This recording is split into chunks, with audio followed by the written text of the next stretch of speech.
తాపీ Dharmarao 1887 September 19 Telugu రచయిత, తెలుగు భాషా పండితుడు, హేతువాది, నాస్తికుడు. తాపీ ధర్మారావు జయంతి సెప్టెంబర్ 19ని తెలుగు మాధ్యమాల దినోత్సవం గా జరుపుకుంటున్నాము.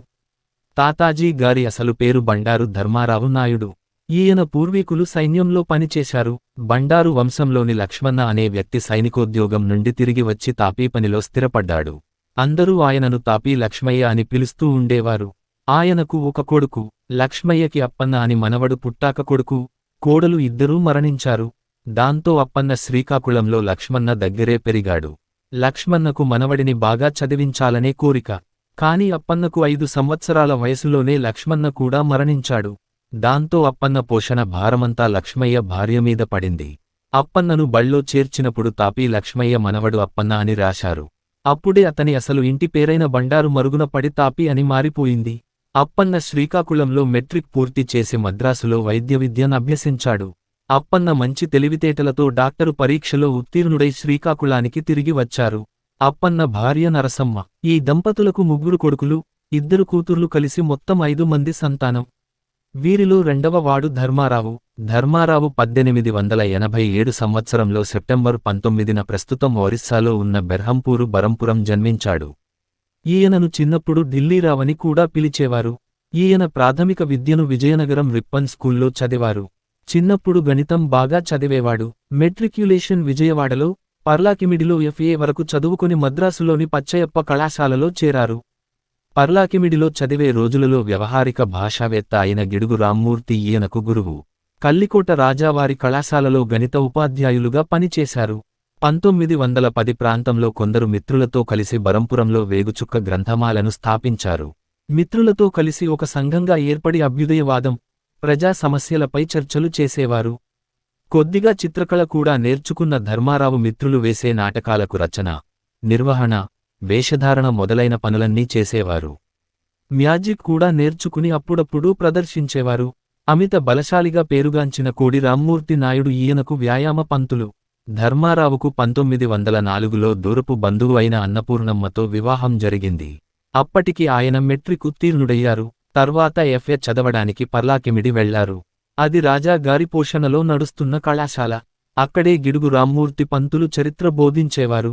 FA చదువు తర్వాత తండ్రి సంపాదన అంతంత మాత్రమే కావడం, అన్న వైద్య విద్య ఇంకా పూర్తి కాకుండా ఉండటం వల్ల ఆయన కొన్ని చిరుద్యోగాలు చేయవలసి వచ్చింది.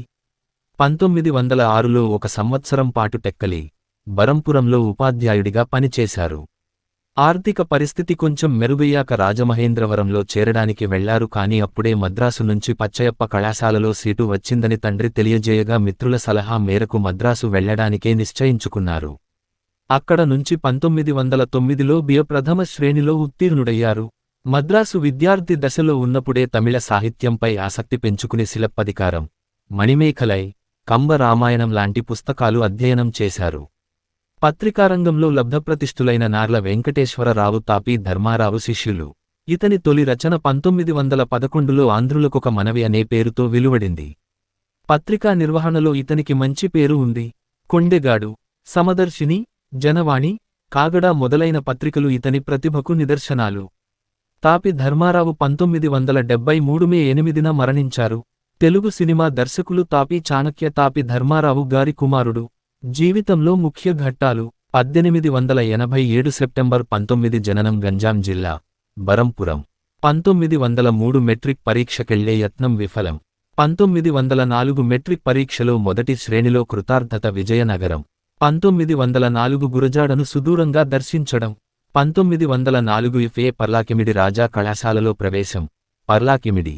సినిమా జీవితం: ఈయన మాలపిల్ల 1938, రైతుబిడ్డ 1939, కీలుగుర్రం 1949, పల్లెటూరిపిల్ల 1950, రోజులు మారాయి 1955 వంటి పలు సినిమాలకు సంభాషణలు రాశారు. ఉమ్మడి మద్రాసు రాష్ట్రం ముఖ్యమంత్రిగా బొబ్బిలి రాజా ఉన్నప్పుడు తాపీ ధర్మారావు గారు ఆయన దగ్గర కార్యదర్శిగా పనిచేశారు. ఆంధ్ర రాష్ట్ర పత్రికా రచయితల మహాసభ జరిగినప్పుడు తాపీవారే మొదటి అధ్యక్షులు. మాలపిల్ల చిత్రానికి కథ అందించినది గుడిపాటి వెంకటచలం. తాపీ ధర్మారావుని గౌరవంగా తాతాజీ అని పిలిచేవారు. రచనలు: ఆంధ్రులకొక మనవి, దేవాలయాలపై బూతుబొమ్మలు ఎందుకు, 1936, పెళ్లి దానిపుట్టు పూర్వోత్తరాలు 1960.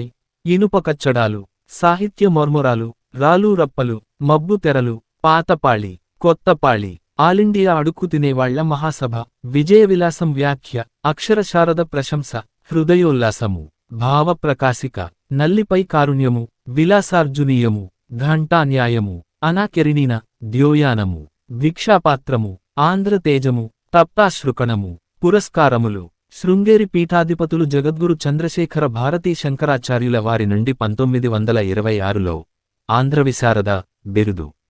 చేమకూరి వెంకటకవి రచించిన విజయవిలాసం కావ్యానికి చేసిన హృదయోల్లాస వ్యాఖ్య కు 1971లో కేంద్ర సాహిత్య అకాడమీ పురస్కారము.